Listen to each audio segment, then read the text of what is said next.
আসসালামু আলাইকুম। আমি মোহাম্মদ রাইসুল ইসলাম। আমি নর্মালি একটা পিসি বিল্ড করছি নিজের ভিডিও এডিটিং বা গ্রাফিক ডিজাইনের কাজের জন্য। প্রসেসর হিসেবে নিছি রাইজেন 7 7700। গ্রাফিক ডিজাইনের হাই রেজলিউশনের কাজগুলোর জন্য আমি আসুসের 4060টা নেওয়া হয়েছে ডুয়েল ফ্যানের। আমি এসএসডি হিসেবে রাখছি কর্সার ব্র্যান্ডের 1 টিবির একটা এসএসডি। আর কুলার হিসেবে রাখছি ডিপ কুলের AG400 ডিজিটাল। এন্ড মাদারবোর্ড হিসেবে রাখছি এমএসআই এর B65M wifi, gaming wifi. RAM হিসেবে কর্সিয়ারের 16 জিবি। পাওয়ার সাপ্লাই হিসেবে কর্সিয়ারটাই রাখা হয়েছে C65।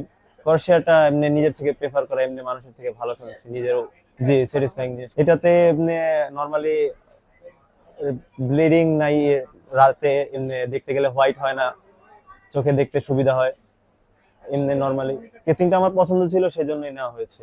আমি সামান্ত কম্পিউটার থেকে ফুল কম্পিউটারটা বিল্ড করছি। আমি আশেপাশের দোকান থেকেও দেখেছি, অন্যান্য দোকানের তুলনায় এখানে অনেক কম পেয়েছি, অনেকটাই। সেজন্য নেওয়া হয়েছে এবং পর থেকে আমি যদি আমার বন্ধুদের বানাই, ইনশাল্লাহ আশা হবে এনাদের দোকানে সামান্ত কম্পিউটার। প্রায় 1,34,500, একটু কম আছে।